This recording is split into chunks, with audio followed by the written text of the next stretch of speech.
Hi guys, today we will review and discuss the main takeaway of The Psychology of Money by Morgan Housel.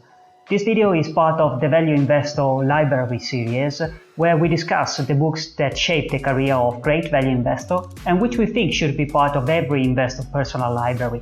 The book explores the behavioral and emotional components of personal finance by delving into the way that our attitudes, beliefs and biases influence our personal financial decisions. So if you are ready, let's get started. You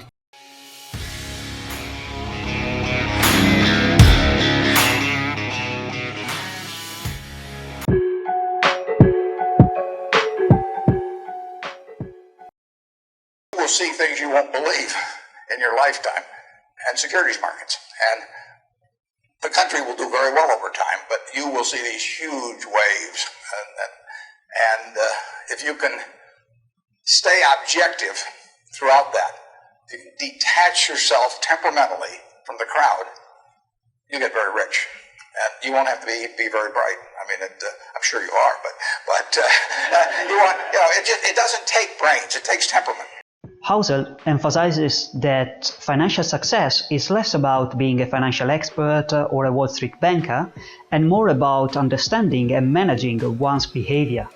So in this respect, self-awareness and emotional intelligence play a crucial role in shaping sound financial decisions. Everyone does crazy things with money, but no one is really crazy, nor at least in the real sense of the word. Every day we take a lot of financial decisions which are solely influenced by our values, beliefs and experiences. People spend absurd amount of money trying to impress others by possessing more stuff, hoping to get their admiration and respect. What they don't really get is that the only person they are trying to impress is themselves. True respect and admiration comes from other things, like humility, kindness, integrity. Don't get me wrong, there is nothing wrong in buying new stuff. The important thing is to be able to attach the right value to those stuff.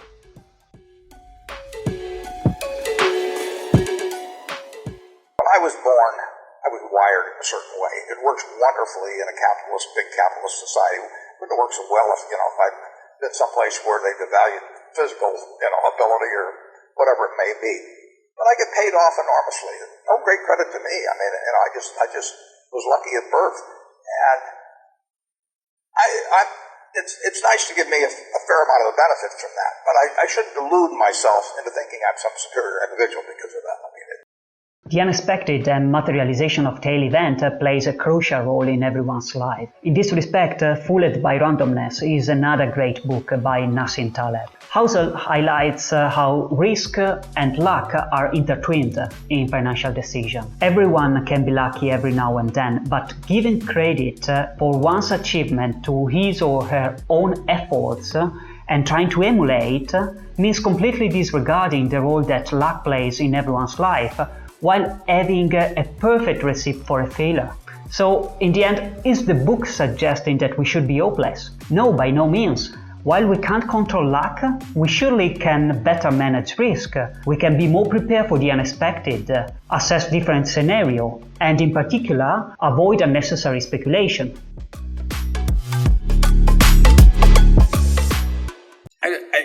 If you have unreasonable demands on life, you're like a bird that's trying to destroy himself by bashing his wings on the edge of the cage, and you really can't get out of the cage. It's stupid. You want to have reasonable expectations and take life's results, good and bad as they happen, with a certain amount of stoicism. Lots of people do not define what is enough for them, and this leads to catastrophic outcomes. In fact, it is not accidental that a lot of those that manage to become rich lose most of their money after 5 years. The book discourages the constant pursuit of money, as it often leads to a cycle of dissatisfaction. In fact, in this respect, the author emphasizes that you need to have a clear strategy if you don't want to start chasing a constantly moving target in which you sacrifice things like freedom, integrity, and kindness. So, being able to understand and define Your enough point as the level of wealth at which you are content with yourself means being able to live a more fulfilling and less stressful financial life.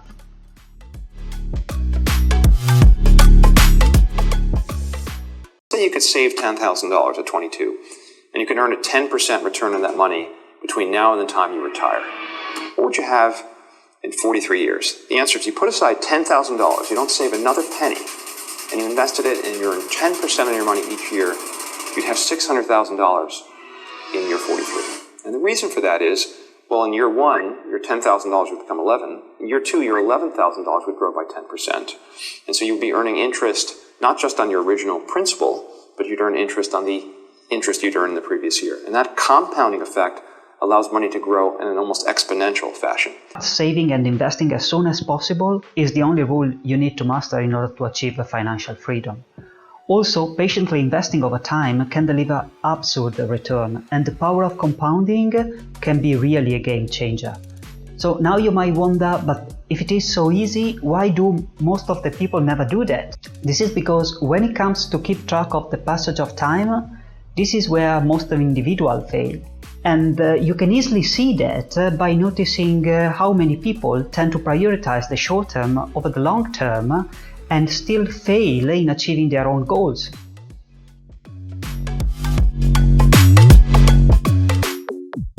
Mangal's response was very simple. He said, if you consistently spend less than you earn and invest it in index funds, dollar cost average, because you're putting in money every paycheck. Mm-hmm. He said that in about 20, 30 or 40 years, you can't help but be rich. It's just bound to happen. Warren Buffett once said, quotes, "You just need to get rich once." We live in a society that tend to glorify those that manage to become rich, completely disregarding that the skill set you need to master in order to remain rich are even more important. Money is visible to everybody, but wealth is not. Think about great investors that managed to become rich and also wealthy. Think about Warren Buffett, Charlie Munger, Vitaly Katzenelson, Bill Ackman. Have you ever thought that in our society there is a widely accepted definition for a rich person, but not for a wealthy one? Money is not the highest form of wealth, as the freedom you can achieve with that money is far more valuable than the money itself. Controlling your time is the highest dividend that money can pay. But so, what is the ultimate form of wealth? According to the book, what ultimately matters is the quality of life you can achieve with that money. This is wealth at its purest form.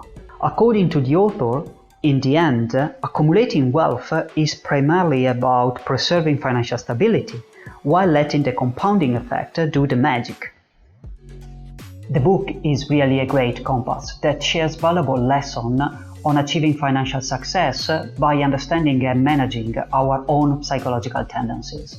Personally, I like a lot how the author manages to emphasize the effect of human psychologies by delving into topics such as the importance of patience, of the compounding, and the role of luck. Also, what caught my attention is the fact that, quotes, "beliefs aren't easy to swap out, and we actually don't have an understanding of whether they are right or wrong," which for me is another way of saying that we shouldn't gauge ourselves against the external scorecard, as in the end no one knows the game that the other person are playing in their life. Our internal scorecard is everything that ultimately matters, both as a human being as well as investors.